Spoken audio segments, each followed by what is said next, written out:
ये युद्ध तुम मेरे लिए कर रहे हो अर्जुन, अपने लिए नहीं। ये युद्ध तुम सत्य के लिए, धर्म के लिए कर रहे हो, अपने लिए नहीं। ये है निष्काम कर्म योग, कि अपने आप को जिताने से कहीं बेहतर है सच्चाई को जिताना।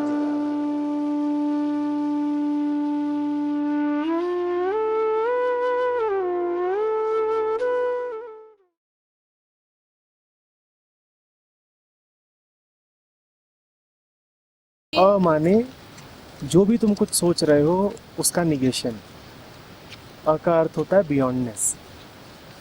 तुम जो भी कुछ कह रहे हो उसमें और लगा दो। माने बियॉन्डनेस। धूत माने गंदगी, संसार, धुआं, धूम। हाँ, और वह माने वो जो है सत्य, वर्तमान। हाँ, वर्तना। इसमें वरेण्य लिखा हुआ है, पर ठीक है, वह से वरेण्य से आया होगा, वर्तना से आया होगा, कहीं से भी आया होगा। इसमें let me remain on the spiritual path for the sake of the well-being of the world. Sir उसके लिए तो well-being का भी concept नहीं रहा है, तो फिर क्या है? वो भी हुआ तो मजाक में ही बोल रहा है। ठीक है, तुम उसको पकड़ लो और उसको तुम अच्छे अच्छे कपड़े पहना दो, वो तुम्हें मारेगा थोड़ी। तो अगर ठीक है तुम्हें अच्छा लग रहा है पहना दो। तो लोग उसके सोचो ना, पाँच सात लोग अवधूत को पकड़ लिए हैं, कोई उसकी कंघी कर रहा है, तो मना थोड़ी करेगा। तुम उसको लिपस्टिक भी लगा दो, हंसता रहेगा, और लगा लो जो लगाना, तुम्हें अच्छा लग रहा है कर लो। मुझे तब भी फर्क नहीं पड़ता था जब नहीं लगाया था, मुझे अब भी फर्क नहीं पड़ता जब लगा दिया है। तो सर उसके बाद चेले लोग आते होंगे कि मेरा भला करो, तो बोलता ठीक है कर लो। स्थिति पर है क्या कहता होगा क्या नहीं। पर उसने भी व्रत नहीं लिया है। एक होता है व्रती कि मैं जूते नहीं पहनूंगा, उसके पास आप जूते लेके जाइए तो भागेगा जोर से कि मेरा व्रत टूट जाएगा। और दूत ने कोई व्रत नहीं लिया है, उसके पास जूते लेके जाओगे वो पहन लेगा, कुछ देर पहने रहेगा, इधर उधर घूमेगा, मन नहीं करेगा फिर उतार देगा।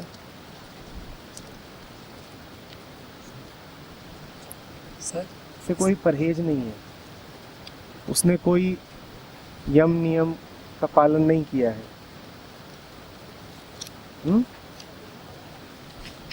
इसमें एक चीज़ और डायरेक्ट बोल दी, let them who are ignorant of the reality study the scriptures. Knowing the reality, why should I study? Let them who have doubts reflect. Having no doubts, I do not. तो दोनों बातें एक साथ बोलता है। वो जिन्हें संशय हो वो शास्त्र पढ़ें, हमें संशय नहीं, हम शास्त्र क्या करेंगे। वो जिन्हें संदेह हो वो चिंतन करें, हमें संदेह नहीं, हमें चिंतन क्या करना है। साथ में ये भी कहता है ठीक है तो कोई ना कोई रास्ता तो चल ही रहा है, तो जो शास्त्रोक्त रास्ता है उस पर भी चल लेंगे, उसमें भी हमें कोई आपत्ति नहीं है। प्रतिरोध नहीं है उसकी जिंदगी में।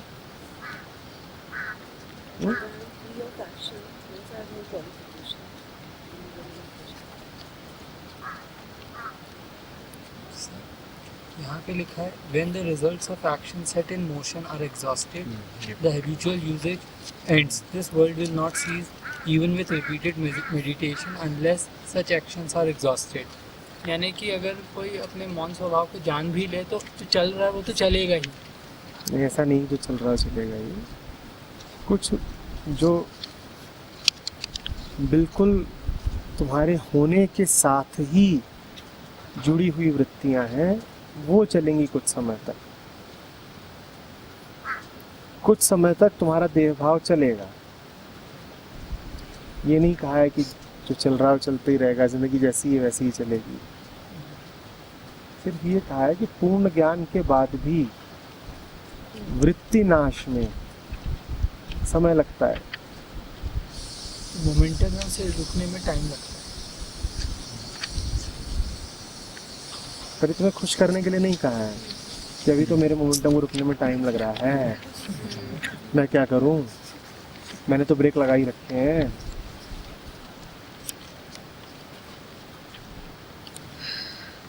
सर इसका क्या मतलब है कि not of this extraordinary free action of his should be disclosed.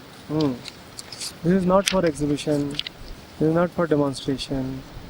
This is very subtle and reserved. ये ऐसी चीज़ नहीं है तो जाके तुम मूर्खों को गाओ सड़क पे, इसीलिए आगे लिखा होगा उसमें मूर्खों के बारे में भी कुछ। He is not tainted like them. He is not tainted like the ignorant. आपसे जो भी पूछा वो तो अवधूत को इस तरह की कोई इच्छा नहीं है कि वो जा के अपनी स्थिति के गीत गाए, लोगों को बयान करे। ये ग्रंथ भी दत्तात्रेय ने अपने बस 2 शिष्यों से कहा था, 2, तीसरा भी नहीं।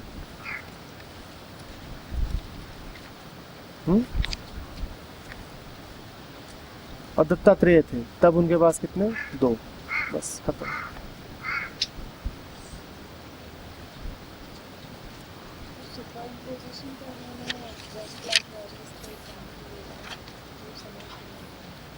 मतलब वहाँ पे वो रखी हुई हैं बेरीज चेरीज जो भी हैं, दूर से देखो तो लग सकता है ऐसे आग की लपट हो, पर तुम्हारे सोचने से उसमें गर्मी थोड़ी आ जाएगी। तुम सोचते रहोगे वो आग है, वहाँ पर बेरीज का ढेर लगा हुआ है, तुमको क्या लग रहा है, आग लग गई। तुम्हारे सोचने से वो गर्मी थोड़ी आ जाएगी उसमें। वो ये कह रहा है कि अवधूत को लेकर के दुनिया 1000 तरीके की धारणा बनाएगी, ऐसा है वैसा है, सोचते रहो तो फर्क ही नहीं पड़ता।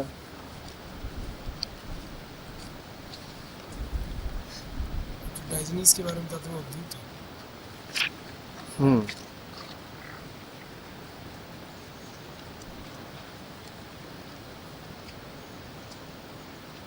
अब समझो उसको कोई आपत्ति नहीं है कि मुझे लोगों से मिलना नहीं है, जुलना नहीं है। वो रहता था शहर में ही, और एक ज़रा सी जगह थी, पाइप जैसा पड़ा हुआ था जिसमें कुत्ते सोते थे, वहाँ सोता था वो। और लोग जानते थे कि आदमी विद्वान है, थोड़ा सा भी कह देता कि मुझे जगह चाहिए तो मिल जाती, नहीं चाहिए। और ये नहीं कहता था कि मैंने त्याग किया है, वो कहता था कि इस पूरे शहर में सबसे मस्त महल मेरा है। कहता था कि तुम्हारी सज़ा है कि तुम वहाँ रहते हो जहाँ रहते हो, और मेरी मौज है कि मैं जहाँ रहता हूँ वहाँ रहता हूँ।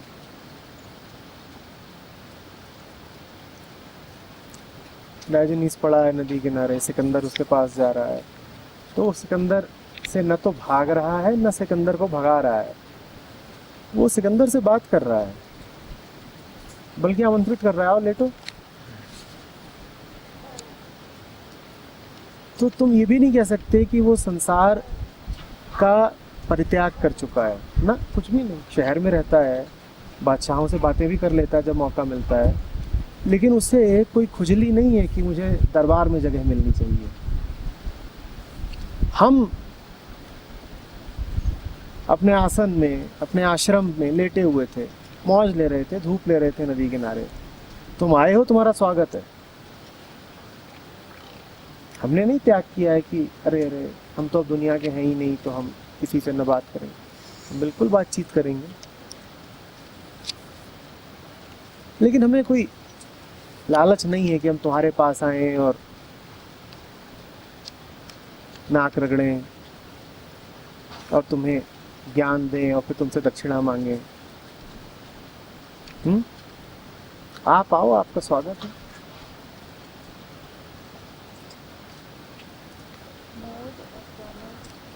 एक ही बात। मोद माने आनंद, प्रमोद माने और गहरा आनंद, विशुद्ध आनंद।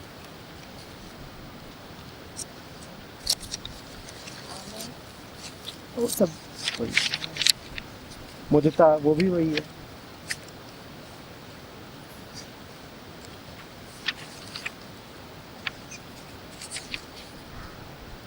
ये सब प्रत्यय उपसर्ग लगाए जाते हैं शब्द को वजन देने के लिए, और वरना मूल बात वही रहती है। वीर प्रवीर कोई मूल अंतर नहीं है, बात एक ही, शांत प्रशांत।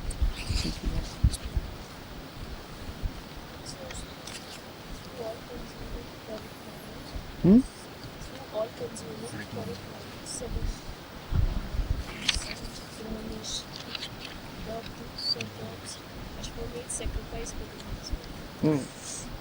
भीतर एक घोड़ा है, वो उसकी कुर्बानी देता है। कौन सा घोड़ा है भीतर?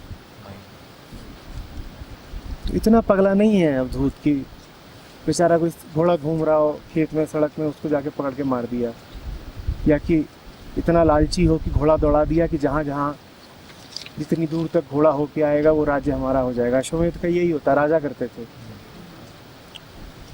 जितना क्षेत्र इस घोड़े ने तय कर लिया अब वो हमारे आधिपत्य में आ गया। अवधूत का अश्वमेध भीतर होता है। असल में जितनी भी बातें हैं वो सब लाक्षणिक ही थी, आंतरिक ही थी, उनको बना दिया गया बाहर। यज्ञ हवन ये भी मूलतः भीतरी बातें हैं। ये नहीं है कि तुम लकड़ी जला रहे हो तो उसका नाम, और घी डाल रहे हो तो उसका नाम। और ये बात शास्त्र कई जगहों पे स्पष्ट भी करते हैं कि समिधा का वास्तविक अर्थ क्या है, अक्षत का वास्तविक अर्थ क्या है, अग्नि का वास्तविक अर्थ क्या है, वेदी का वास्तविक अर्थ क्या है, कौन सी आहुति है जो किन देवताओं को दी जाए, ये सब वो स्पष्ट भी करते हैं।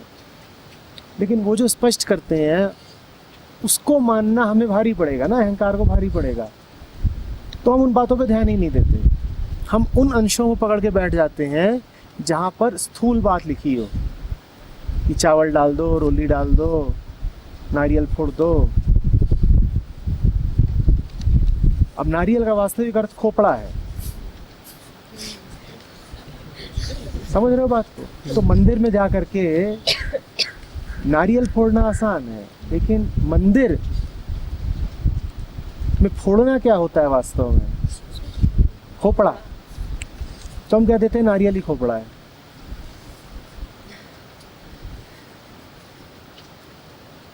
बात आ रही है समझ? तो भक्त तो फिर वो हुआ ना असली, जो जाए नारियल में और फोड़ दे अपना खोपड़ा। कौन सा खोपड़ा? नारियल नहीं फोड़ा जाता।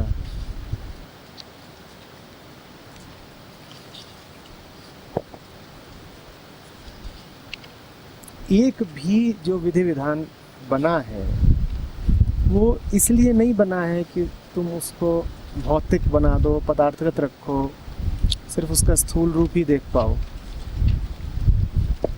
का अभिप्राय हमेशा आंतरिक है। बाहरी अगर कोई क्रिया बताई भी गई है तो सिर्फ इसलिए ताकि वो आंतरिक क्रिया की तुम्हें याद दिला सके, कि नारियल तुम देखो और तुम्हें अपने ही सर की याद आ जाए कि ऐसा ही सख्त हूँ, ऐसी ही जटा है मेरी भी, और ऐसे ही अंदर पानी भरा है जो आवाज करता रहता है।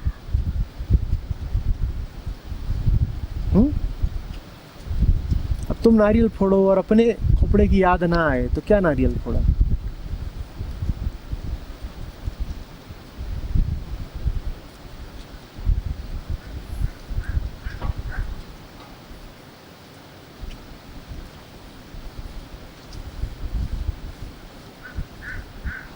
हाँ भाई, अवधूत को क्यों नहीं कहना चाहिए कि गैर जिम्मेदार है तू? खाओ, उसको क्या फर्क पड़ा?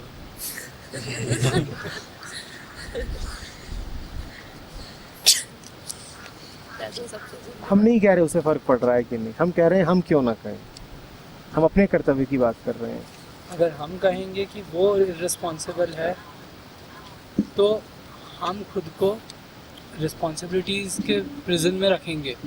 अगर कोई उसके मन तुम मान रहे हो उत्तर की शुरुआत में ही कि अवधूत कोई देवता तुल्य इंसान है। Responsibilities are for those whose can or irresponsible can be the one for whom responsibility exists. So now Avdut is saying with vigor, he's not asking for or expecting that others are nodding or not. He's saying with full vigor that no duties exist for me. So for him, So is there a difference then between duty and responsibility? Duty अगर देखें तो he is super responsible, super responsible. बहुत सारे fragments हैं, लोग हैं, minds हैं। अब किसी ने कोई चीज़ को स्ट्रक्चर कर दी, हम और वो फ्रैगमेंटेड दिमाग से आई है, टूटे हुए दिमाग से आई है, उसको जब फॉलो करा जाता है वो ड्यूटी हो जाती है। आप उसे समझते नहीं हो मगर उस आधे अधूरी के पैटर्न को फॉलो करते हो।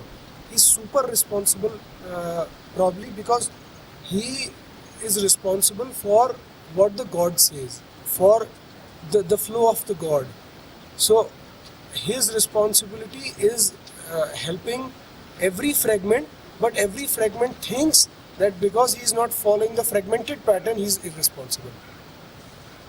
Duty comes with an identity. When you attach to an entity, then with that particular entity comes some obligations. So that is duty. But for Avadhut, when there is no duty, तो साथ में भी होता फिर responsibility और duty में क्या अंतर है? सर ड्यूटीज जब हम बोलते हैं वो निर्धारित होता है, but responsibility is responsibility. That means you are responding in every minute any new situation in a new way. That's response. नहीं ज़रूरी है क्या कि बिल्कुल ही नया हो? कई बार हो सकता है पुरानी ही चीज़ हो। पता कैसे चले कि ड्यूटी है या रिस्पॉन्सिबिलिटी?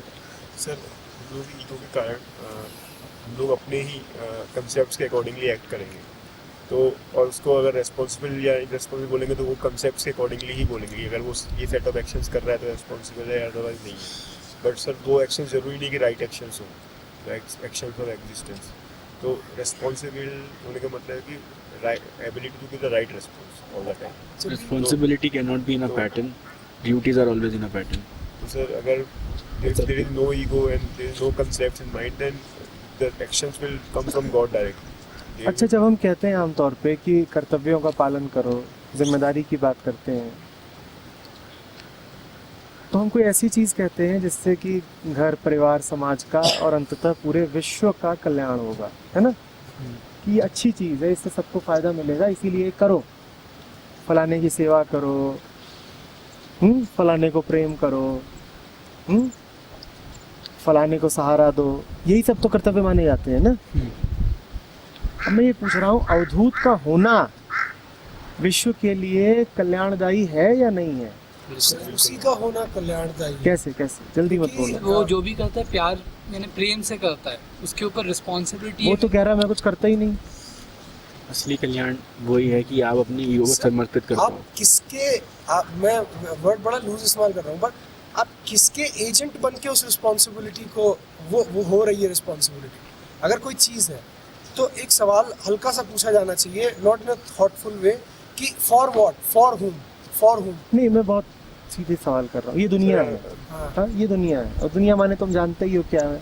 लोग, उनके रोज़मर्रा के काम ढर रहे, फिर उसमें सारे जानवर और पशु पक्षी भी शामिल हैं। दुनिया से हमारा आशय यही होता है। हाँ, अवधूत का होना इस दुनिया के लिए अच्छा है या बुरा है? सर इसमें बहुत ग्रॉस एग्जांपल देना चाहता हूं। दुनिया के स्ट्रक्चर के लिए बहुत गड़बड़ है, जिसको हम जो इस पूरी दुनिया की बात कर रहे हैं, मैं इसी दुनिया की बात कर रहा हूं। बहुत ज़्यादा यूजफुल है। कैसे? सिर्फ अवधूत का होना यूजफुल है क्योंकि मैं सिर्फ एक बहुत वैसा सा एग्जांपल ले रहा हूँ कि मान लीजिए मैं किसी से बात कर रहा हूँ, उसको यहाँ बुला रहा हूँ। अगर अभिषेक बात करेगा तो वो बात नहीं हो पाएगी जो होनी है, पर अगर अभिषेक बात नहीं करेगा तो सही बात हो पाएगी सही भाषा में। और जरा मुझे विस्तार में बताओ ना, सीधे सीधे बताओ। एक घर है, एक परिवार है, एक परिवार है जिसमें 5-7 लोग रहते हैं, ठीक है? मुझे बताओ, ये जो दुनिया है, दुनिया के लोग हैं, दुनिया की व्यवस्थाएं हैं, समाज हैं, कुटुंब कबीले हैं, यही सब दुनिया है ना। सर एग्जांपल जैसे बच्चों को पालते हैं, हाँ, परिवार में, हाँ, तो सर हम लोग अपने ही कंसेप्ट उनके ऊपर थोप देते हैं कि ये अच्छा चीज़ है, ये खराब चीज़ है और ये चीज़ है। बट सर वो बच्चा ऑलरेडी सीख के आता है, मतलब सारी चीज़ें वो, जैसे फॉर एग्जांपल जानवरों के बच्चों को 10 दिन भी नहीं लगते हैं अपनी सेल्फ डिपेंडेंट होने में, मतलब they are not dependent for years on their parents, तो दे आर लिविंग वेरी मतलब वो अपना जो कष्टपूर्ण जीवन इंसानों से कम जीते हैं। तो बच्चों को हम लोग अपनी रिस्पॉन्सिबल कि हम लोग रिस्पॉन्सिबल पेरेंट्स हैं, तो हम ज़बरदस्ती कि इतना बजे खेलो, ये पढ़ो, वो मत पढ़ो, तो वो करके हम लोग सारे कंसेप्ट। ये चीज़ रिस्पॉन्सिबिलिटी का एक और एग्जांपल पैदा क्यों? नहीं, बच्चा पैदा अगर हो रहा है, मान लो हो भी रहा है, मान है। लो, क्योंकि दुनिया जब हम कहते हैं तो दुनिया तो बच्चे तो उसमें पैदा होते ही रहते हैं। सर पर जब कोई बच्चा पैदा होगा तो अभी दिवेश जी ने ठीक कहा, पर बात वो है ना कि हम जानवरों के बच्चों से वो नहीं कर सकते। हमारे में हिम्मत है, हमने जिंदगी जी है जो जानवर जी पाते हैं, जो हम बच्चे को जीने देंगे। इसलिए तो हम वो लोग बात रिस्पॉन्सिबिलिटी के नाम पे ये गलत बात, है। लेकिन जब हम दुनिया कहते हैं तो दुनिया में दुनिया की जो इग्नोरेंस है वो शामिल है, ठीक है ना। दुनिया की जो व्यवस्थाएं हैं वो शामिल हैं, दुनिया के ढर्रे ही दुनिया है और उस ढर्रे में बच्चे होना शामिल है। तो मुझे बताओ कि एक परिवार है जिसमें मियाँ बीवी हैं और बच्चे हैं, उनके लिए क्या अवधूत अच्छा है, शुभ है? सर एक तरह से शुभ है कैसे? सर फॉर एग्जांपल सर कल ऐसा हुआ कि देवेश जी ने बोला कि प्लास्टिक का ग्लास है तो यहाँ नेचर है तो खराब मत करो, तो हम बिल्कुल एक ग्लास में पियेंगे पानी। तो ये भी एक तरह की ड्यूटी, एक पैटर्न है कि हम फॉलो ठीक करेंगे। ठीक, ये और एक रिस्पॉन्सिबिलिटी थी ये। एक दूसरा, मैं इसको सिर्फ ड्यूटी कहूँगा फिर भी, अच्छा। मैंने पढ़ा है कहीं इसको। और दूसरा एक और इंसान है वही कह रहा है कि देखो भाई यहाँ पे हम पढ़ने आए हैं और हम अपने आप को ज़्यादा चीज़ में बाउंड करेंगे तो हम जो करना है वो तो दोनों ही ड्यूटी हो जाएगी। और बीच में रिस्पॉन्सिबिलिटी ये हुई कि मतलब जो विच इज़ एक्चुअली यूज़फुल, कि आप प्लास्टिक ग्लास यूज़ भी कर रहे हो, मिसयूज़ भी नहीं कर रहे, और जो आपका एक्चुअल कुछ और इम्पोर्टेंट काम है वो भी उससे इफेक्ट नहीं होगा। जो भी झूठा है, जो भी फॉल्स है, उसके लिए वो नहीं है। अब दूत जहाँ होंगे वहाँ पे हम ये नहीं कह सकते कि जो झूठा है वो भी कायम रहेगा या वो नाइस हो जाएगा। जो भी पर तो जो टूटेगा। झूठा है क्या वो है भी? वो सारा यहाँ पर और वो टूटेगा। तो उसके कायम रहने या ना रहने की कोई खास बात हो नहीं सकती ना। जो हम कहते हैं जो झूठा है उसे अवधूत भाएगा नहीं, पर जो झूठा है वो खुद ही क्या है? जो झूठा है उसकी अपनी हकीकत क्या है? कोई बेस नहीं है, उसका बेस झूठ में नहीं है। पर जो झूठा भी है वो वास्तव में क्या है? वो सच की परछाई है। वास्तव में वो क्या हुआ फिर? सच है। सच है ना वो। तो झूठे के लिए अवधूत अच्छा है कि बुरा है? बुरा है। झूठे के लिए कि वो ट्रुथ की तरफ लेके जाएगा उसे, उसके लिए बहुत अच्छा है। अच्छा है ना। एग्जैक्टली। तो बुरा कैसे हुआ? उस इल्यूजन के लिए तो नहीं है ना अच्छा। सर वो अच्छा है क्योंकि उसका काम क्या है कि यूनियन करना, जोड़ना। और जो यहाँ लोग परिवार में रह रहे हैं वो उनका रियल होम नहीं है। वो क्या करता है, रियल होम के लिए डायरेक्शन या मतलब उनको गाइड करता है, मतलब उनको बताता है कि आपका रियल होम कहाँ है और उसको उसके साथ उसका यूनियन कराता है। इस वजह से उसका प्रेजेंस इम्पोर्टेंट है। तो बात फिर दो हिस्सों में बट गई। पहला, अवधूत का होना वास्तव में दुनिया के लिए अच्छा है या बुरा है, और दूसरा, दुनिया को लगेगा कैसा? सर लगेगा कैसा दुनिया को? बुरा। सर डिपेंड करता है। बुरा लगेगा। बहुत बुरा। सर जब जो जान जाएगा उसको अच्छा लगेगा। सर नंबर 10 जो पॉइंट है इसका फर्स्ट पार्ट, ये दोनों क्वेश्चन का आंसर मुझे लगता हाँ, है ले लेते हैं। दुनिया को लगेगा बहुत बुरा। सर जब और होगा बहुत अच्छा। सर लेकिन जब अवधूत कह रहे हैं कि मुझे क्या फ़र्क पड़ता है, अगर जो भी स्क्रिप्चरल लाइफ है मैं उसे फॉलो करूँगा, जो दुनिया की नज़र है वो तो ग्रॉस करूँगा में चलती नहीं, है। उसने तय नहीं कर रखा है, उसे कोई दिक्कत नहीं है,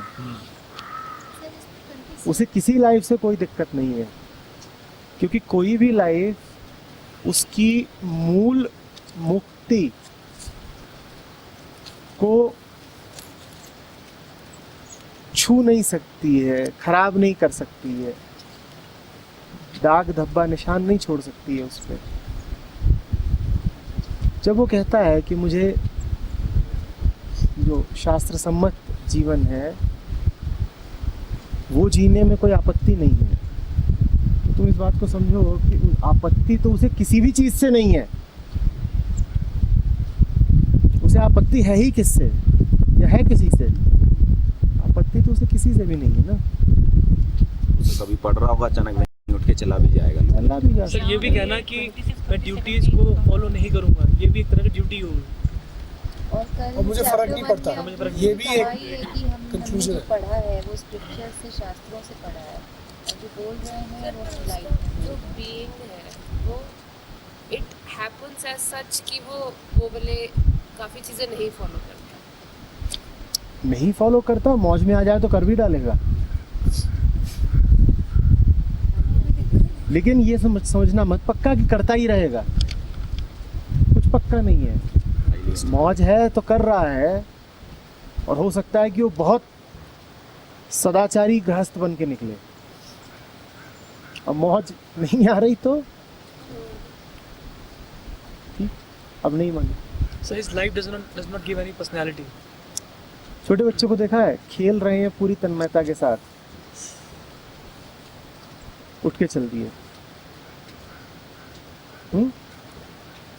या रेत का महल बना लिया पूरी लगन से, फिर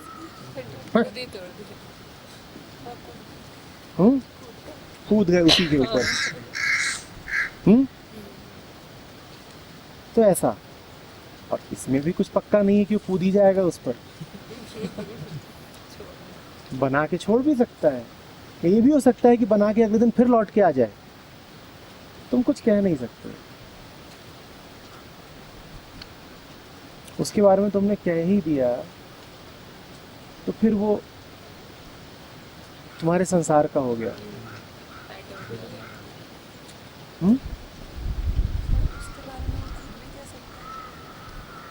वो क्या कहेगा अपने बारे में, जो वो है उसके बारे में कुछ कहा नहीं जाता। वो खुद कहना पसंद नहीं करेगा शायद, वो मोमेंट वो चले गए वैसे। सर ये बात तो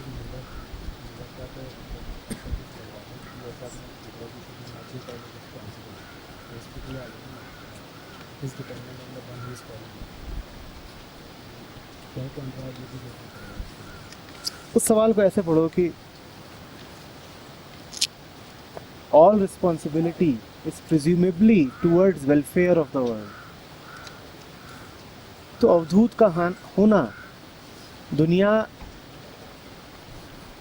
के लिए अच्छा है या बुरा है, मैं इस अर्थ में पूछ रहा था। जब उस पर तुम या दुनिया ये अभियोग लगाए कि तेरे कारण हमें कष्ट मिला, या तेरे कारण ऐसी ऐसी बातें खराब हो गई, तो दुनिया को ये समझना होगा कि अवधूत का होना ही शुभ है। वो चाहे कुछ करे चाहे ना कुछ करे,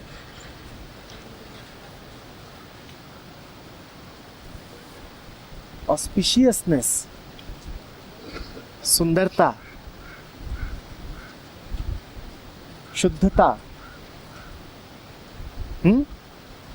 शिवत्व उसके होने में ही है। तो ये कहना ही व्यर्थ की बात है कि तेरे कारण हमारा नुकसान हो गया है।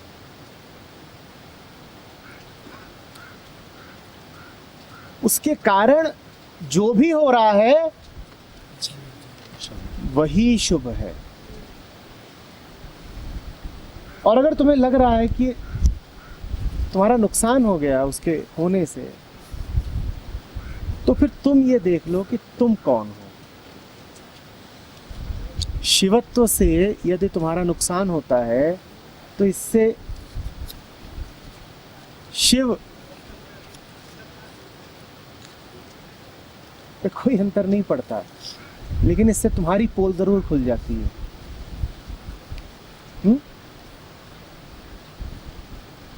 ऊपर ऊपर से ऐसा हमेशा लगेगा और जरूर लगेगा कि अवधूत के कारण बुरा हो गया है, लेकिन वास्तव में जो भी अच्छा होता है, जो भी कुछ कल्याणदायी या मंगल कारक होता है इस दुनिया में, वो अवधूत से ही होता है। सिर्फ उसी से कल्याण है और किसी से नहीं। तुम्हें ऐसा लगे ना, तो ये तुम्हारा मामला है, तुम जानो।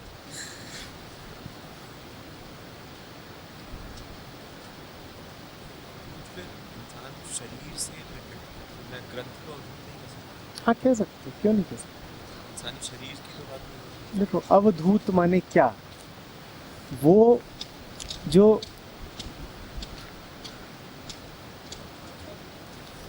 धूल धूसरित भी दिखाई दे सकता है, पर उसने अपनी सारी धूल झाड़ दी है, जिसके साथ ये संभावना है कि वो गंदा हो जाए, पर वो निरंजन हो गया है, वो अवधूत है ना। उसके नाम में ही अव लगा हुआ है शुरू में। हो सकती थी गड़बड़,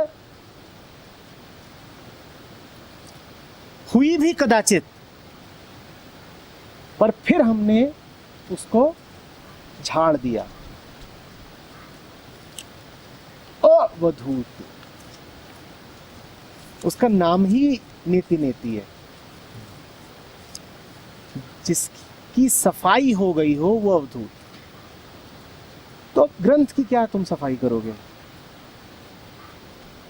ग्रंथ स्वयं चैतन्य तो होता नहीं ना। तो अवधूत उसी को बोलना उचित है जिसपे कलंक लग सकता था, जिस पर अंजन लग सकता था, पर जो निरंजन हो गया।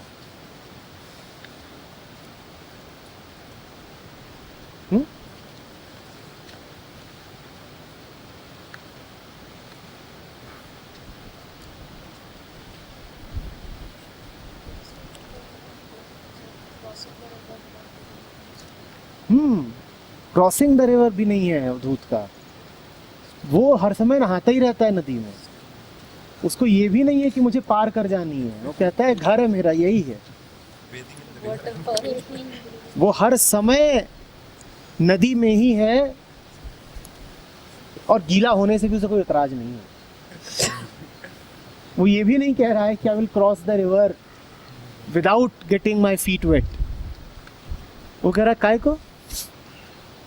पहली बात जाना किधर है नदी पार करके, दूसरी बात डरता कौन है कि पाँव गीले हो गए, क्या हो गए।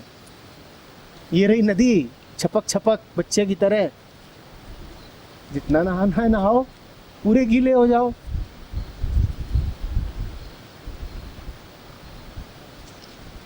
और फिर बच्चे की तरह ही छपक छपक करते हुए किनारे पे जाके सो जाओ।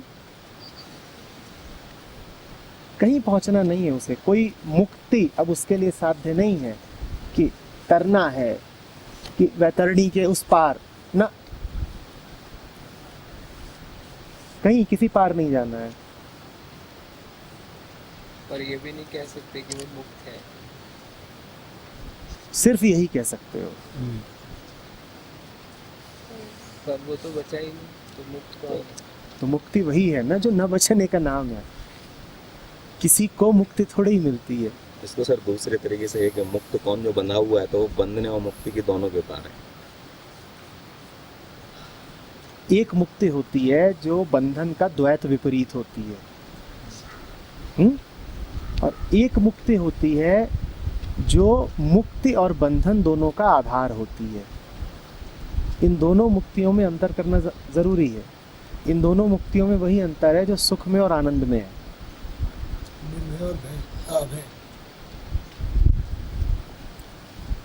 हम आम तौर पे जब मुक्ति बोलते हैं तो हमारा आशय बस ये होता है कि बंधन हटे। अवधूत की मुक्ति ऐसी है जिसमें बंधन तो हटा ही है, मुक्ति भी हट गई है। मुक्ति भी हट गई है। उसकी ऐसी मुक्ति है।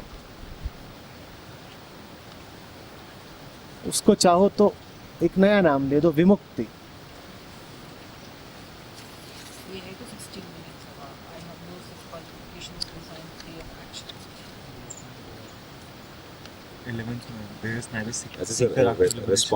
responsible and beyond. जब मुक्ति ऐसी होती है कि उसमें बंधन ही हटे हैं, तब अभी बंधनों का डर बाकी रह जाता है। मैं बंधा हुआ था, कोशिश की, साधना की, दम लगाया और मैं मुक्त हो गया। मेरे भीतर प्रतिरोध रहेगा, किसके प्रति? बंधन के प्रति। मैं कहूँगा ये है ना, ये जो सामने वाला घर है, इसमें मैं कैदी था, बंधा हुआ था, ये कारागृह है मेरा, मैं नहीं जाऊंगा लौट के, और डरूंगा, और डरता भी रहूंगा ना वहां से कोई मुझे दोबारा न जकड़ ले, कोई बुला न ले। ये मुक्ति बंधन का विपरीत है और इसीलिए बंधन के साथ है। ये पूर्ण मुक्ति नहीं है। पूर्ण मुक्ति कौन सी हुई कि उस घर से बाहर निकले और ऐसे मुक्त हो गए कि अब उसके भीतर भी जाने में कोई गुरेज नहीं, मन होगा भीतर भी चले जाएंगे। वहाँ लोग बैठे हैं, वहाँ स्थितियाँ बैठी हैं जो हमें जकड़ लेना चाहती हैं, बेड़ी फैला देना चाहती हैं। हमें उसमें भी एतराज़ नहीं है, लो पहना लो, हमारी परम मुक्ति है। तुम हमें अब कैद कर ही नहीं सकते। अब हम वहाँ पे हैं जहाँ कैद रहते हुए भी कैद नहीं होते।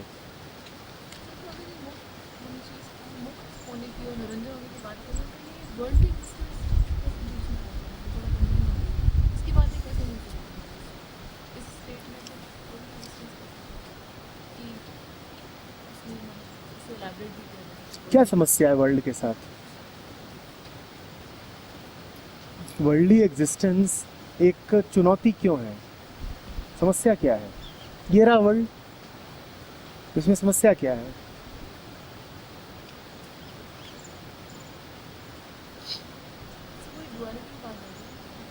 नहीं, बिल्कुल जमीन पे आके बताइए समस्या क्या है?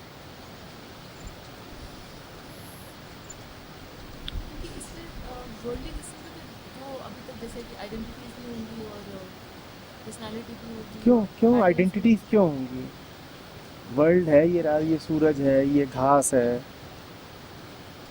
हवा है, इधर से पानी की थोड़ी आवाज़ आ रही है, इसमें आइडेंटिटी कहाँ है? दिखाइए, लेके आइए आइडेंटिटी।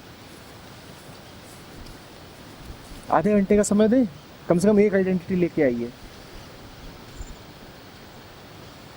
क्या पता किसी पेड़ वेड़ के ऊपर पड़ी है, कहीं कमरे में रखी हो। जिस आइडेंटिटी से आपको इतना खौफ है, उसको लेके तो आइए, यहाँ कुर्सी पे रखिए, फिर बात करें उससे कि तू क्या चाहती है। दुनिया में आइडेंटिटी कहाँ है? कहाँ है?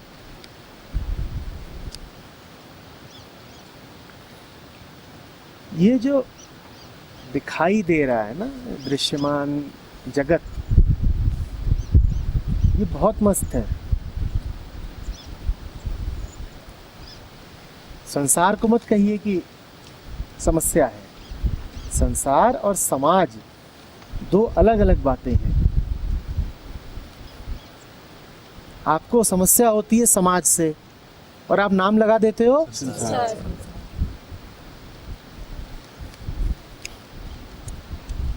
बल्कि ये कह लीजिए कि आपका संसार पूर्णतया सामाजिक है। वो जरूरी नहीं है। आप जब कहते हो मैं सांसारिक व्यक्ति हूं, तो मुझे कई बार समझ में नहीं आता आप कह क्या रहे हो। आपने सांसारिकता और सामाजिकता को पर्याय बना रखा है कि एक ही बात हो, ऐसा जरूरी है क्या? अवधूत पूरी तरह सांसारिक है।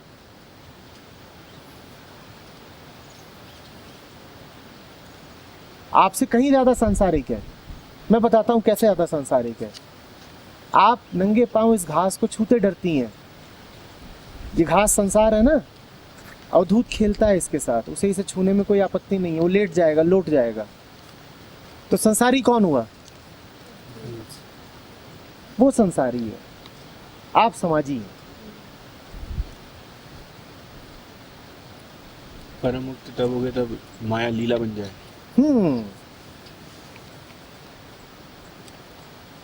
वो लीला में आनंद मग्न है और आपके लिए वही लीला सिर्फ माया है जिसमें आप दुख पा रहे हो, परेशान हो रहे हो।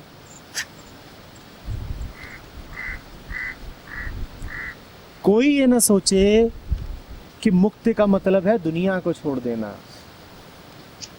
दुनिया किसी की बपौती है कि आपसे छुड़ा लेगा?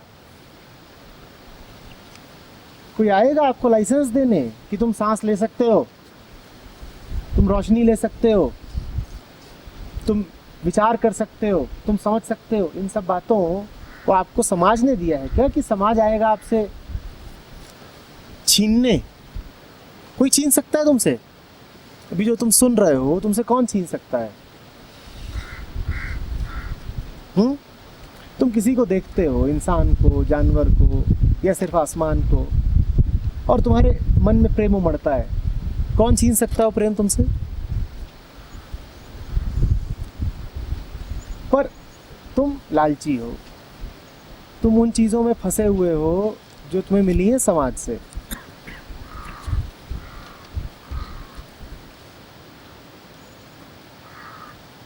और तुम उसको बोलने लग गए हो दुनिया।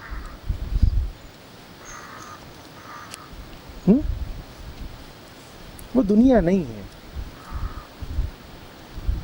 दुनिया में तो स्वागत है तुम्हारा, दुनिया पूरी तरह तुम्हारी है, तुम बादशाह हो दुनिया के। किसी ने कहा है कि पैदा हर कोई बादशाह होता है,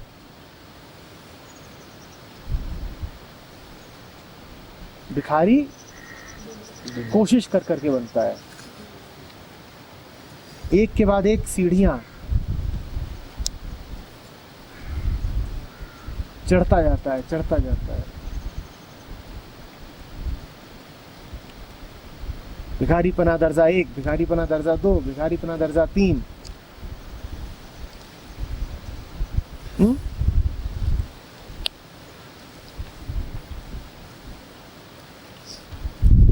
अवधूत का संसार से कोई बैर नहीं, वो और संसार एक है।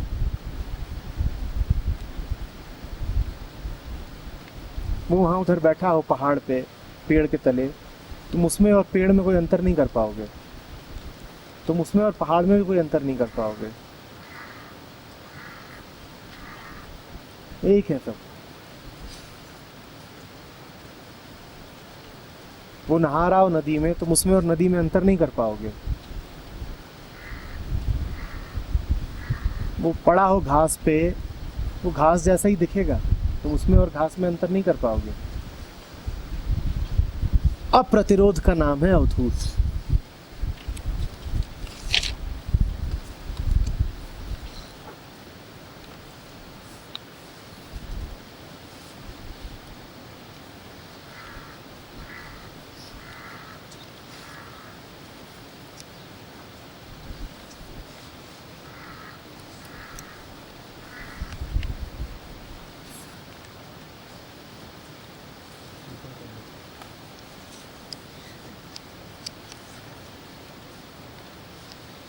और इसीलिए उसकी हीटिंग नहीं होती।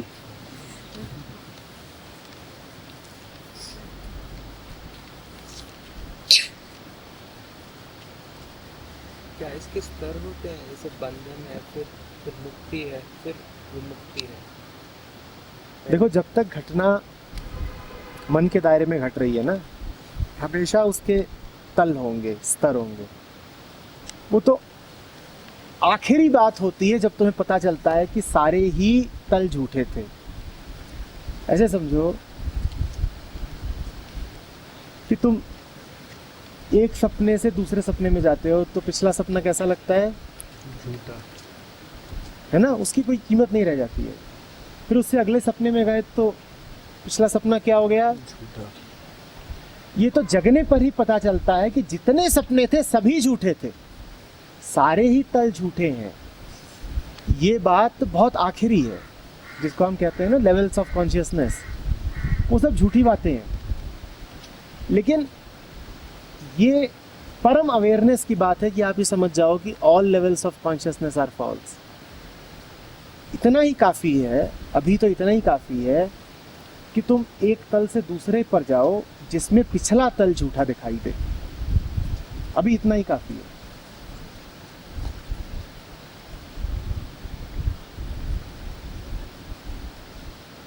तो सर वो जो अश्वमेघ के घोड़े वाली कवर वाली बात कही, कितना कवर कर रहा है, वो यही लेवल है। हाँ, वही यही। तो कोई इस तरह का मूर्ख हो जो इस तरह घोड़ा दौड़ाता हो, उसको तुम बिल्कुल आखिरी बात बताओ कि मन मारना है, तो दिक्कत हो जाएगी उसके लिए। तो उसको तो उससे एक तल ऊपर की बात कुछ देनी पड़ेगी, कुछ ऐसा करना पड़ेगा कि बस घोड़े की जान बच जाए। चल अच्छा तू दौड़ा ले घोड़ा, जो करना है, पर उसको समझाना पड़ेगा देखिए बलि का मतलब मारना ही भर नहीं होता है, बलि का मतलब ये भी होता है कि घोड़े को ले आके जंगल में छोड़ दो। चलो ठीक है, तो जो अर्थ उसने कर रखा था उससे एक तल ऊपर की चेतना का अर्थ किया तुमने, लेवल ऑफ कॉन्शियसनेस बढ़ा। अब जो तुमने अर्थ दिया है वो कोई ठीक अर्थ नहीं है, वो कोई आखिरी अर्थ नहीं है, लेकिन पिछले वाले से ऊंचे तल का है। आ रही बात समझ में? अवधूत आखिरी बात पे बैठा है, वो कोई घोड़ा दौड़ा ही नहीं रहा, उसे पता है कि घोड़ा कहाँ है, जो चीज जहां है उसे वहीं तो मारोगे। जब घोड़ा मन में है तो उसको मैदान में कैसे मार दोगे?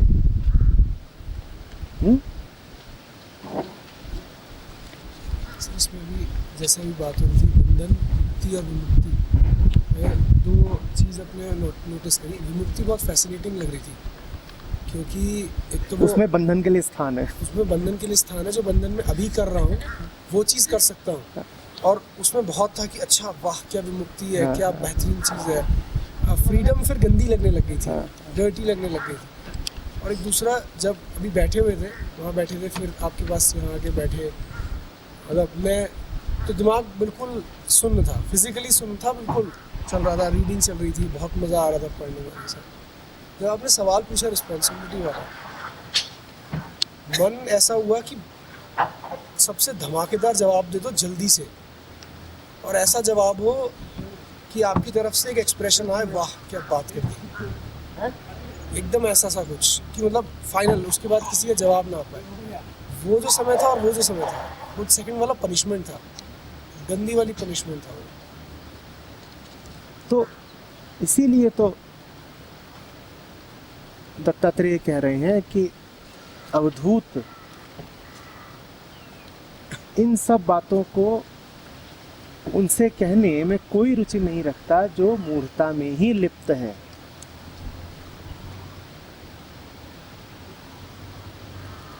जो बिल्कुल बंधन में हो उससे तो मुक्ति की ही बात करो, परामुक्ति उसे भारी पड़ जाएगी।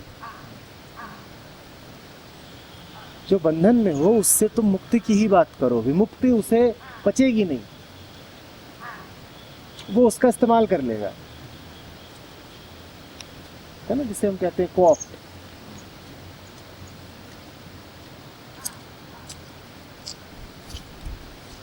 और ऐसे फिर तर्क देगा कि तुम हैरान हो जाओगे।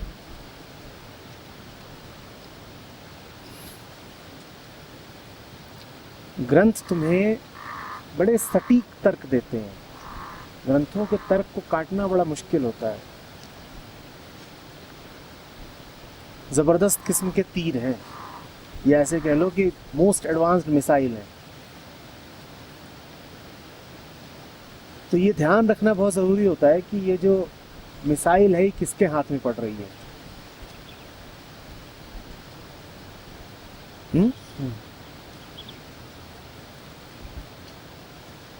गलत हाथ में पड़ गई तो बहुत गड़बड़ हो जाएगी।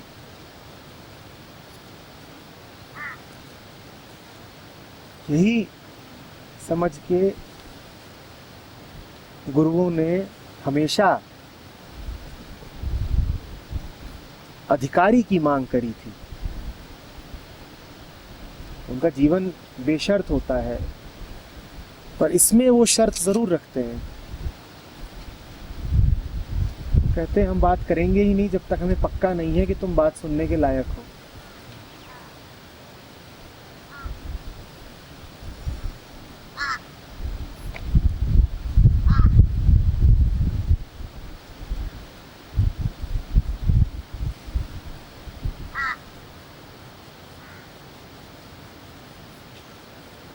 पर इसको भी एक नियम मत बना लेना, नियम बहाना बन जाते हैं। अगर कोई पूरी तरह से उस बात को समझने के लायक है तो फिर तो आवश्यकता ही नहीं रही उससे बात करने की। तो गुरु के लिए ये बड़े विवेक का निर्णय होता है। बात समझने के लायक भी तो वो बात सुन के ही बनेगा। पहले से ही निर्मित रेडीमेड प्रोडक्ट कहां से मिलेगा? और अगर है पहले से तो खुद ही करो। तो करना क्या है उससे बात करके? तो पात्र ऐसा खोजा जाता है या चुना जाता है जो इतना गर्हित भी ना हो कि उसको तुम कुछ बताओ, सुनाओ और वो उसका उल्टा पुल्टा अर्थ करे।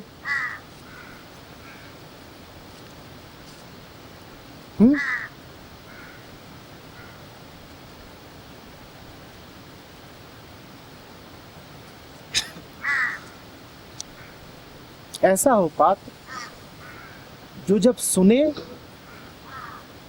तो उसमें बदलाव आ जाए, वो सुन करके सुनने के काबिल बन जाए।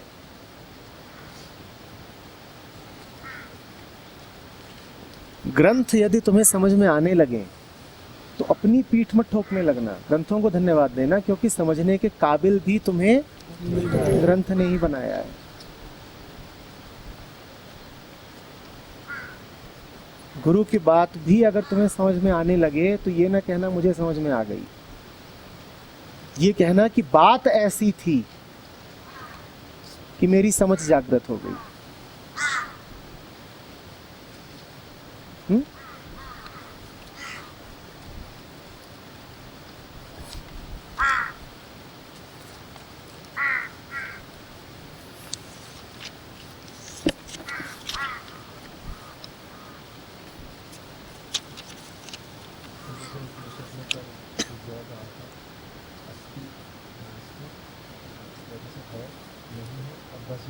बस ये ही है।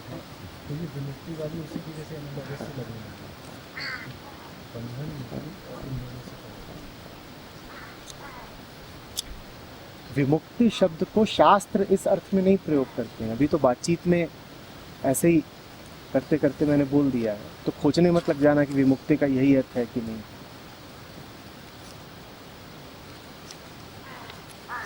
अर्थ यही है, पर हो सकता है मिले नहीं, इसलिए कह रहा हूं।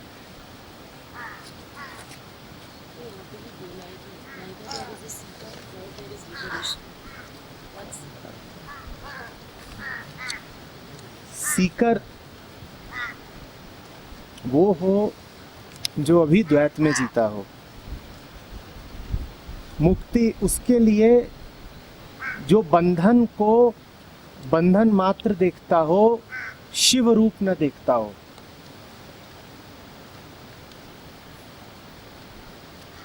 वो करे मुक्ति की बात। देखो, एक होता है छोटा मोटा विद्रोही, उसका विद्रोह दिखाई पड़ता है, स्थूल होता है, और उसका विद्रोह बड़ा आकर्षक लगता है। दुनिया हिला रहा है, अन्याय के विरुद्ध खड़ा है, शोषण बर्दाश्त नहीं कर रहा, व्यवस्थाओं में आग लगा दी उसने। बड़ा अच्छा लगता है कि हाँ भाई, ये मर्द है, इसकी हुंकार में दम है, इसकी बाजुओं में ताकत है, कुछ करके दिखाएगा। और दूसरा होता है महाविद्रोही। जो महाविद्रोही होता है वो अविद्रोह पे आ जाता है, वो अविरोध पे आ जाता है। अवधूत महाविद्रोही है। उसका विद्रोह ऐसा नहीं है कि वो नारीबाजी करे खड़ा होके कि सरकार गिराओ, बड़ी भ्रष्ट है, या कि कोई सामाजिक जन जागरण अभियान चलाए। उसका विद्रोह इतना छोटा नहीं है, वो महाविद्रोही है। महाविद्रोह में समस्त का स्वीकार है।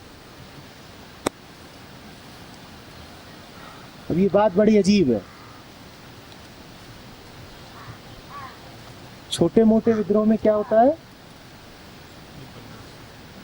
कुछ अस्वीकार होता है, कुछ अस्वीकार होता है।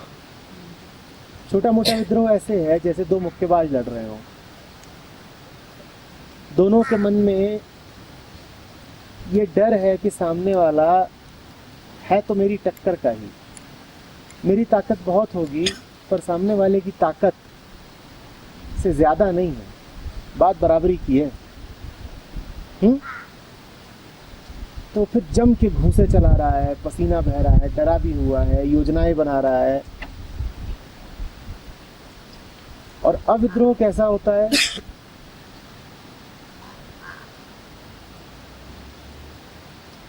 कि जैसे बूढ़ा बाबा और उसके आगे एक छोटा सा बच्चा 1.5-2 साल का, और छोटा बच्चा घूंसे घूंसे मार रहा है और बाबा की दाढ़ी खींच रहा है, अपनी पूरी ताकत से खींच रहा है। छोटे बच्चे बड़े हिंसक हो जाते हैं कई बार, दाढ़ी वाड़ी पकड़ ले तो। और क्या कर रहा है बुढ़ा? हंस रहा है, और बीच बीच में दिखाने के लिए वो भी अपनी ओर से एक मार देता है ताकि बच्चे को मजा आता रहे कि हाँ लड़ाई चल रही है। और जो बच्चा है वो अपनी पूरी ताकत से मार रहा है, ये घूंसा मारा, ये बाल खींचे, ये नोचा। ये अविद्रोह है, ये महाविद्रोह है। ये तब होता है जब तुम्हें अपनी सामर्थ्य में इतना यकीन हो कि तुम्हें सामने वाला 1 साल का बच्चा नजर आए। और ये तब होता है जब तुम्हारा प्रेम इतना गहरा हो कि तुम एक सीमा से ज्यादा की चोट तो दे ही नहीं सकते। तुम चोट देते भी हो तो प्रेम में देते हो। ये अविरोध है, ये अवैर है, ये अयुद्ध है और ये महायुद्ध है। जिंदगी की लड़ाइयां तो बराबरी वालों में लड़ी जाती हैं। वो संसार को अपना विरोधी जैसा ही कुछ समझते हैं कि संसार क्या है, हमारा विरोधी है। तो संसार से लगातार एक द्वेष रखते हैं। संसार उनके लिए हमेशा एक भय की तरह होता है, उन्हें खाने चला आ रहा है, संसार में दुश्मन है और अंततः संसार में मृत्यु हो जानी है। अवधूत के लिए संसार भी कैसा है? जैसे छोटा बच्चा,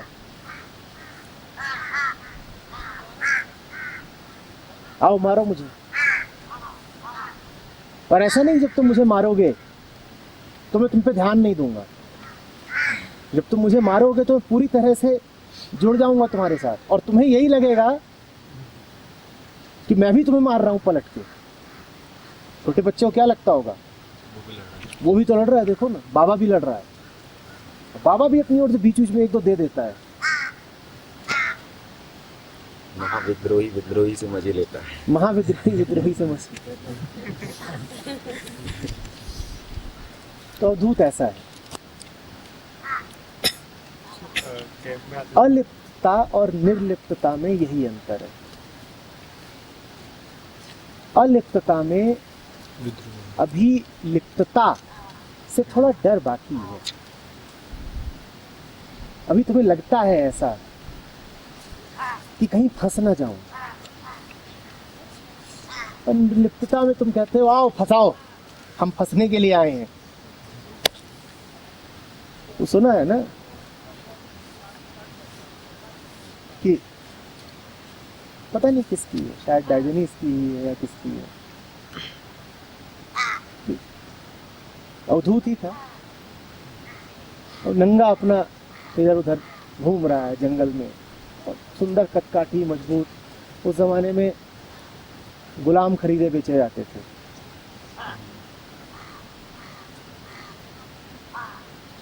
तो लोगों ने उसको पकड़ लिया कि इसको बेचेंगे, और उसको पकड़ के बेड़िया वड़िया लगा दी। उसने कहा लगाओ बेड़ी वड़ी लगाओ जो लगानी है। तो कहा इसको बाजार ले चलो। चलते हैं बाजार, और वो सबसे आगे आगे चल रहा है और लोगों को खींच रहा है, अरे बाजार चलो, तेज चलो।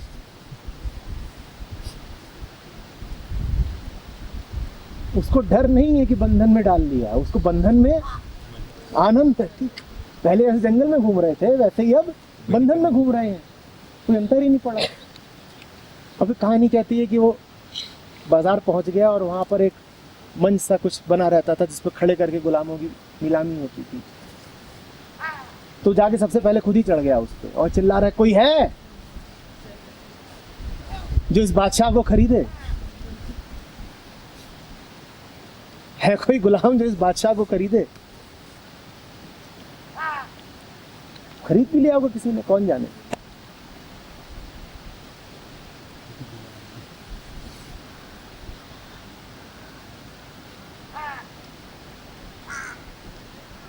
ये विमुक्ति, इसे बंधन से डर नहीं लगता।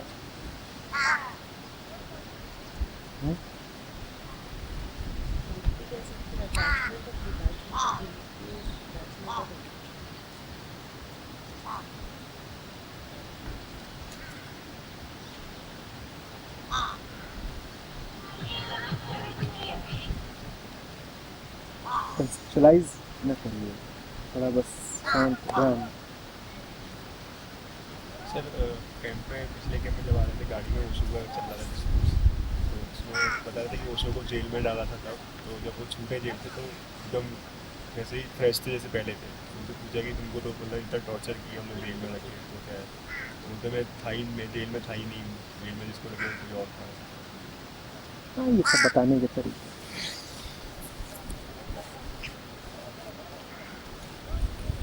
तो सर उसमें एक चीज़ और मेरे मन में क्वेश्चन था, जब मैंने वो वीडियो देखा तो उसमें वो थोड़े, जब इंटरव्यूअर ले रहा है तो वो थोड़े परेशान और मिजरेबल लग रहे थे, जो कि नेचुरल है।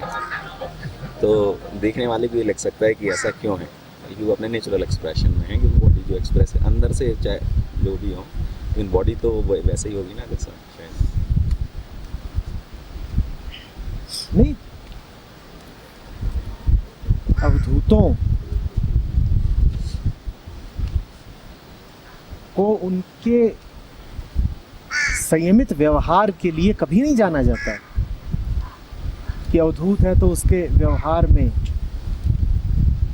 आचरण में तुम्हें किसी तरीके की कोई व्यवस्था या मर्यादा या सीमा दिखाई पड़ेगी। हमेशा से जो अवधूतों की या घोड़ियों की कहानियां रही हैं वो ऐसी ही रही हैं। परेशान करोगे थप्पड़ मार देगा, मौन बैठा रहेगा, अचानक डंडा लेके उठा के पीटना शुरू कर देगा, मर्जी है उसकी।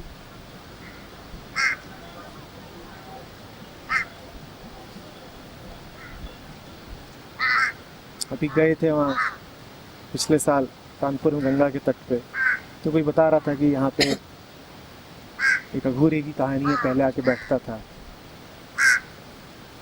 और उसका काम ही यही था, उसके पास एक डंडा होता था, तो कुछ ना करे, लोग आए किसी दिन डंडा उठा के मारे, और जिसको डंडा उठा के मार दे ये उसके लिए बड़े सौभाग्य की बात होती थी, ये उसका आशीर्वाद होता था कि हमें मारा। तो लोग मनौती मांगे कि हमें मार दे, डंडा मारते ही नहीं।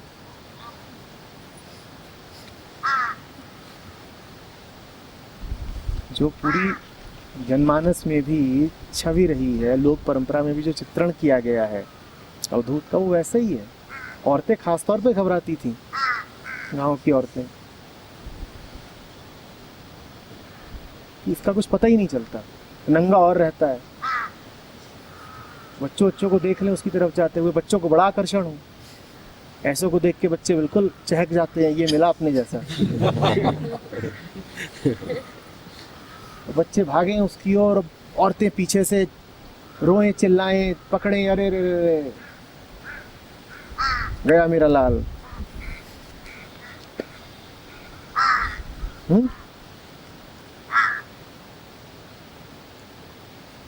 तो मन के जितने भी रंग हैं, जिसमें चिंता, परेशानी, क्रोध, व्यग्रता सब शामिल है, वो सब आपको वहां देखने को मिलेंगे। वो तो नदी में नहा रहा है, नहा रहा है।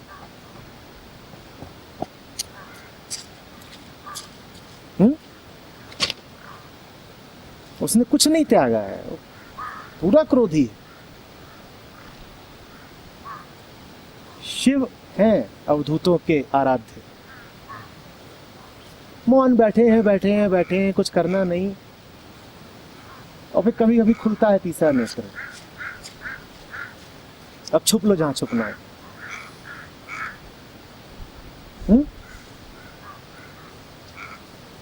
उन्होंने कुछ नहीं त्याग रखा,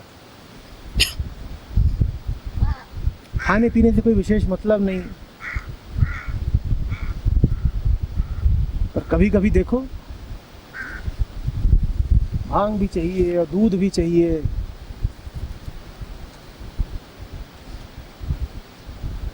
शरीर स्थिर महायोगी की तरह, और कभी नाचने लग जाएंगे।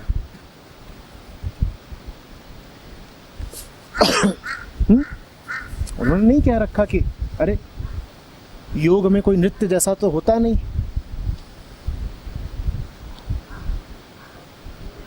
शिव जैसा नाचते हैं, वैसा ही संसार कहाँ नाच पाएगा। संसार तो थर्रा जाता है जब शिव नाचते हैं।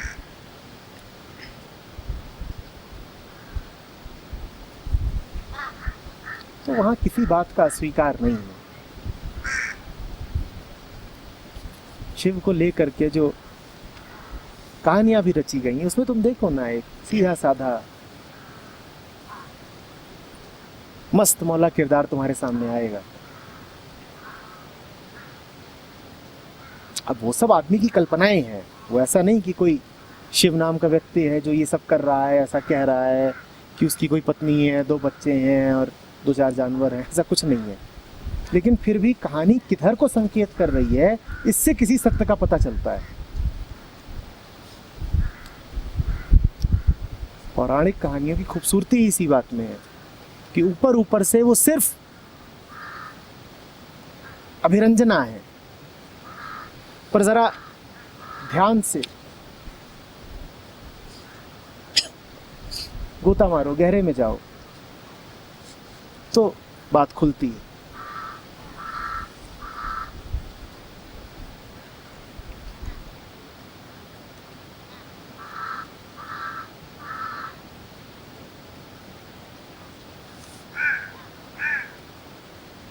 बाकी सारे देवी देवता, कोई मुकुट धारण करता है, कोई सोने के आभूषण, कोई महीन कपड़े, और शिव क्या धारण करते हैं?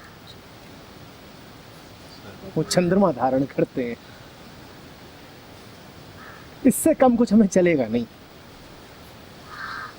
और इंसान का बनाया तो बिल्कुल भी नहीं चलेगा। ये मुकुट वुकुट होंगे कितने भी कीमती, बनाए किसने? हमें तुम्हारे हाथ की चीजें कुछ जमती नहीं है। पता है ना, हम तुम्हारे हाथ का नहीं खाते। ऐसे हैं।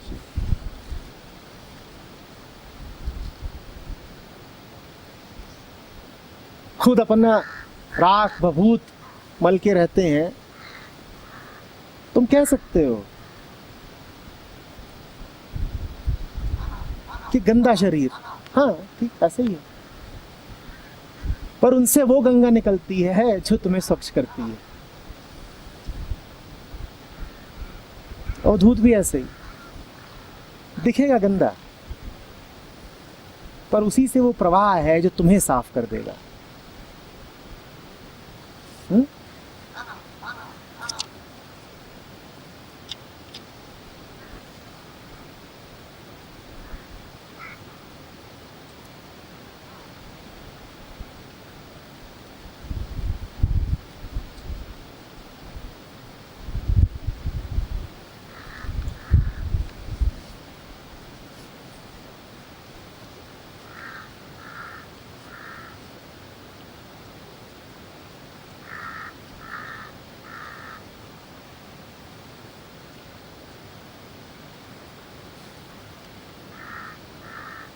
धूप पड़ रहे हैं, एक कहानी याद आ रही है डाइजनीज की, जो सुनने में बड़ी अजीब सी लगी थी।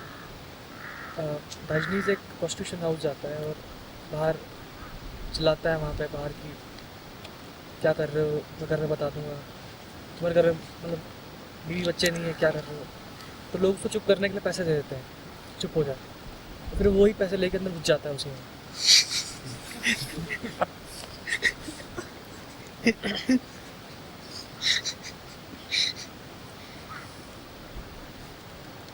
आ रही ना?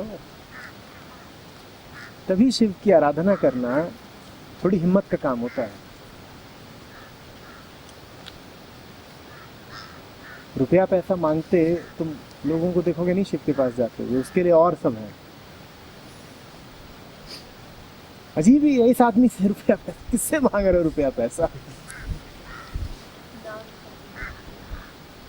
सांप वाप कुछ मांगना हो तो बताओ।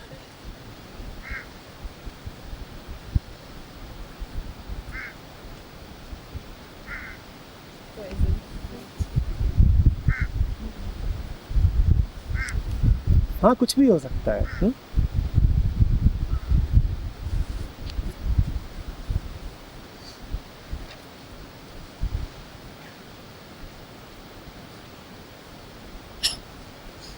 देखा है ना शिव को कैसे निरूपित किया जाता है,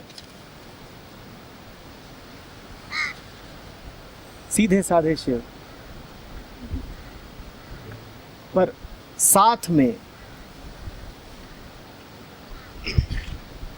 बड़ी तेजस्विनी और चमकदार शक्ति।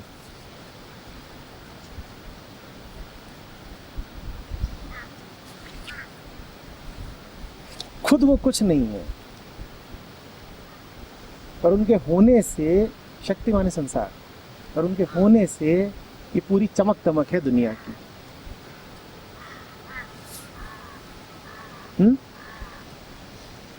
और बच्चों सा उनका आचरण, कि कभी परेशान हो गए बीवी को लेकर के, तुम कहोगे ये भोलेनाथ, बड़ी कहानियां हैं। भोलेनाथ परेशान घूम रहे हैं,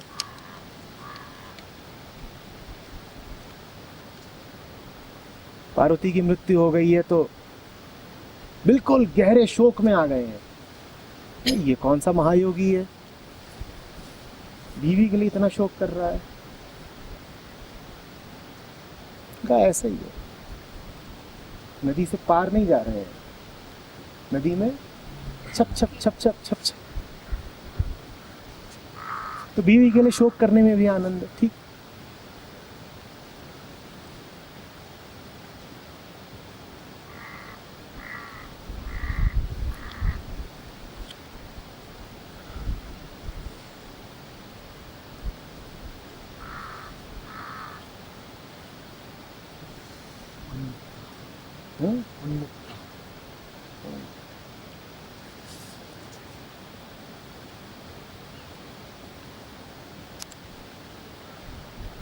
कुछ अवशेष नहीं छोड़ा, कुछ भी नहीं है जिसके लिए वो ना कहें।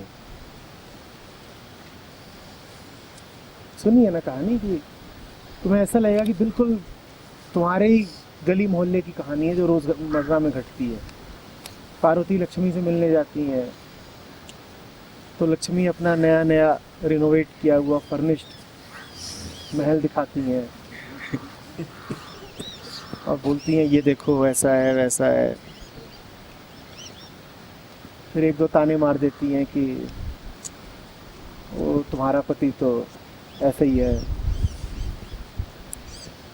भिखारी जैसा, तुम्हें कहाँ नसीब होता होगा ऐसे महल में रहना। पार्वती को गुस्सा आ जाता है, मेरे पास रहने के लिए ऐसा क्यों नहीं हो सकता, 50 BHK।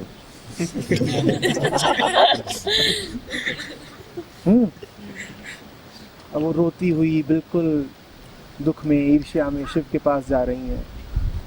अब ये लगता ही नहीं है कि ये कोई आध्यात्मिक कहानी चल रही है, ये कैसी कहानी चल रही है? तो ऐसे ऐसे कोई टीवी सीरियल चल रहा हो आजकल का। पर कहानी अभी बाकी है। तो शिव के पास जाती हैं, मेरा बड़ा अपमान हुआ है ये वो, और ये लक्ष्मी जो है ना ये मिसेस विष्णु ज़्यादा ये इधर आ रही है और इसने ये बोल दिया मुझे वो बोल दिया। तो पहले तो ध्यान ही नहीं देते हैं कि ऐसा ही है, अपना भक्ति रहती है। फिर काहे को माने वो खाना पीना छोड़ देती है। तो फिर ये विश्वकर्मा को बुलवाते हैं कहते हैं सुन ले भाई क्या चाहती है, दे दे।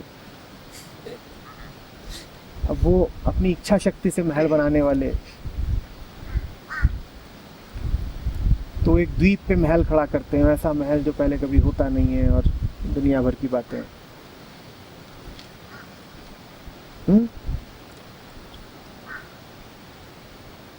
और फिर कहानी आगे कहती है कि शिव ही अपनी माया से एक ब्राह्मण प्रकट करते हैं जो ठीक गृह प्रवेश के दिन, और गृह प्रवेश पे पार्वती ने इन सबको बुलवाया होता है, आ जाओ रही सारी देवियों, लक्ष्मी और लक्ष्मी का पूरा दल, सब आओ देखो ये मेरा है। वो सब आई हैं, देख रही हैं, बड़ा बढ़िया गृह प्रवेश होने जा रहा है, 2 गोलू गोलू बच्चे उन सब के साथ अब जाएंगे, और पूरा अंदर फर्निशिंग हो गई है। हाँ। तो तभी एक ब्राह्मण प्रकट होता है। ब्राह्मण आया है तो रिवाज है कि भाई वो कुछ मांगेगा, नए घर में जा रहे हो। अब ब्राह्मण आता है और वो जाता है, कहती है क्या चाहिए, बोलता जो मांगूंगी तो दोगी देवी। बोलती बहुत खुश हूँ आज तो तू जो ही मांगेगा दे दूंगी। तो बोलता है महल ही दे दो। ये तो अब कहानी में ट्विस्ट आ गया। बात समझ में आ रही है? फिर कहानी आगे चलती है कि दे तो देती है पार्वती, पर इस श्राप के साथ देती है कि जैसे तूने मेरे सपनों में और अरमानों में आग लगाई है, ठीक उसी तरह से एक दिन तेरे इस महल में आग लग जाएगी। तो जो महल होता है वो सोने की लंका होती है, जिसमें एक दिन हनुमान आके आग लगाते हैं।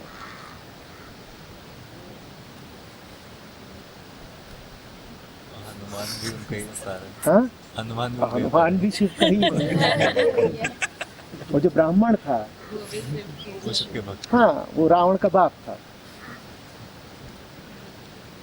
पीछे से शिव द्वारा ही रवाना किया गया था।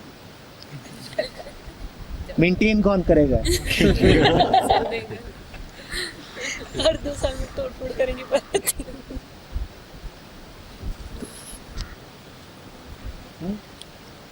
कहानी के सीक्वल्स आते ही रहे हैं। अभी आपने बोला कि वो किसी चीज़ को ना नहीं कहता है और ना से उठता है उपनिषद, ये दोनों कैसे? ना से उपनिषद उठा, ना से उपनिषद उठा, ना उपनिषद से पहले या उपनिषद से उठती है ना?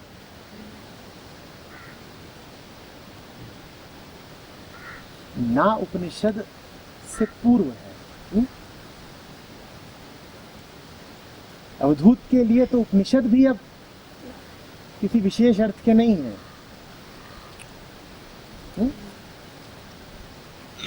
उपनिषद के बाद तो हाँ भी नहीं उठती। अरे बच्चा,